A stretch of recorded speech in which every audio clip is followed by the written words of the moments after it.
All right, let's get right into this story. So, I went to college that was a few towns away from my city, and that college I graduated from 2018, May 2018. And so it's been about almost 2 years since I've been out of college. But during my sophomore year of college, first semester, was when I met multiple different kinds of friends that I started hanging out with, right? I was in and out of different friend groups, had a lot of different friends. I distanced myself over time, or like cut off, or vice versa, or whatever. Different friends over time, but some friends I happen to be friends with at the moment was one guy named Cody, and his girlfriend, and a kid named Mark. Right. So uh, Cody's girlfriend is her name is Desiree. So Cody didn't go to that college. Cody is homeless. But his girlfriend and Mark go to my college. They were the year below me. And the reason why I kind of met them was because the girlfriend at the time I had happened to be like friends of friends with them, you know?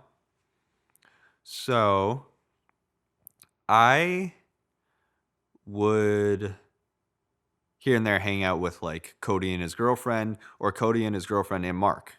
And during that semester, it was called the Dark Ages among my friends and I.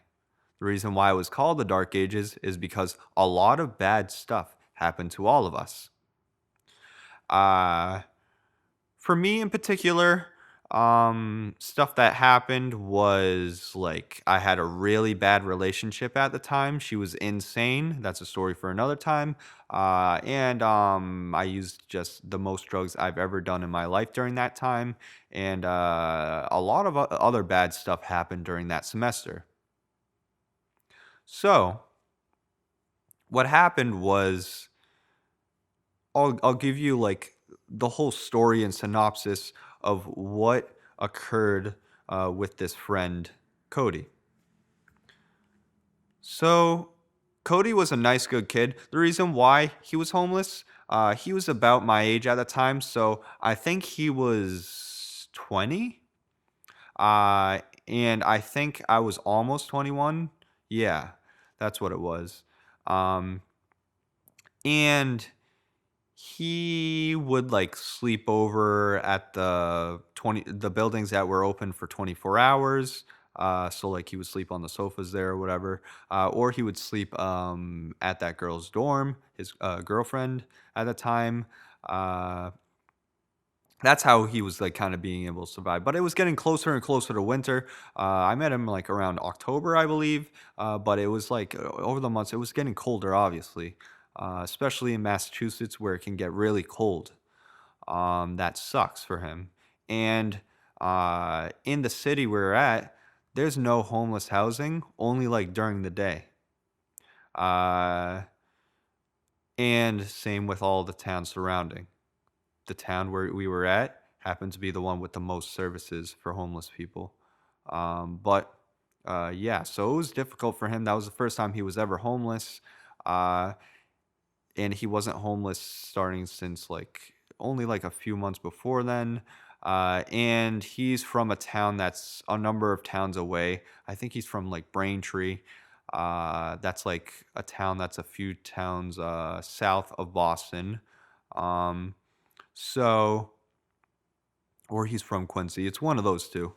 But what happened was the reason why he was homeless was because his parents kicked him out uh, because he and his stepdad did not get along at all and they got in a little tussle.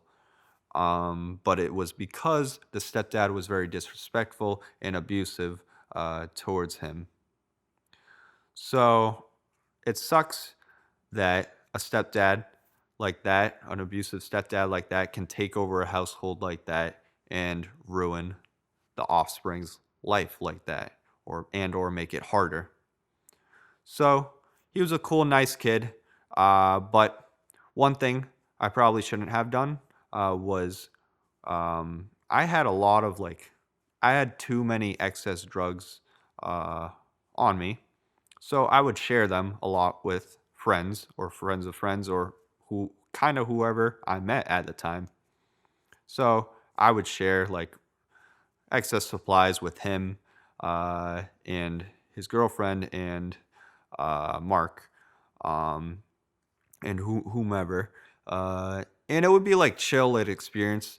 But at the same time, I shouldn't be providing that kind of stuff to them. But the only ones I provided, like that I gave them to keep of extra supplies, would be mild legal drugs. I would only do at the time, for the most part, I would try only to do legal, like ones that you're able to legally have, not prescription, but ones that you actually can legally have. Uh, that's usually what I would have and give away or whatever. Usually, not all the time. So, yeah. At the same time, it was like I felt kind of nice in giving that, but also I would give random snacks and random food here and there to Cody and his girlfriend, just out of generosity or whatever, and certain other like free stuff that I just did not need, like if I just didn't need an extra shirt or whatever. Um, but there was a point in time where he was banned from being on campus, and that can happen. That's happened to other friends that I have or had uh, that certain situations they did, whether it be minor or major, they got banned from campus. So, how Cody got banned from campus was the campus police, which are also state police, uh, noticed that he was sleeping on the sofa there in one of the 24-hour open buildings. And from then on, they put a ban that he's not allowed to be on the campus. So that just made his life harder because his girlfriend dormed on campus and would help provide a place to stay. And at that point, it was getting quite cold because it was like December and like snow was starting to come in. It was just like a bad situation. So he was getting really depressive and everything. And so one day, he there's a footbridge uh right near the campus, and typically me, others, and whoever would go smoke whatever there, me and friends would smoke legal drugs or weed there, uh versus other people would smoke weed there or cigarettes or whatever. And so that was like that kind of spot. But this kid, Cody, one day he was feeling quite suicidal. He was standing on that footbridge on the edge. He was about to jump off. The cops were called and they were there or whatever. It was campus police who are state police. And they were able to thankfully convince him to not do that.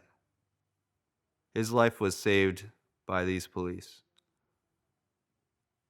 So there ended up being an article about it in the paper. I don't think they provided his name, but they did identify the couple police officers who saved his life.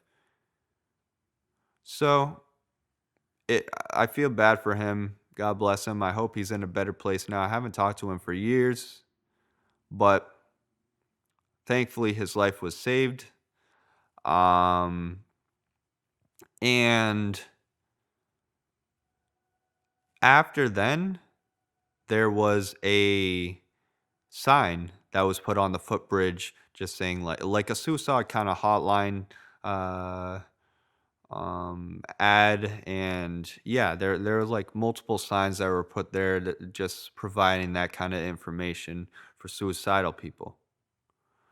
um so it's good to give that kind of advocacy because uh whenever there's people that's suicidal or whatever, that's kind of a place they would kind of ponder is like, a footbridge that's above a highway, real high above a highway. They would maybe like be tempted and or pondering on potentially ending it then and there, you know? So, thankfully he was saved, and thankfully he was helped, and I hope that he got on a better, good path, and things got better for him, hopefully. I but that was my experience in friendship with him. Um, and yeah, so that was that story. Thank you for listening. Please check out my other stories. Like and subscribe. Bye bye.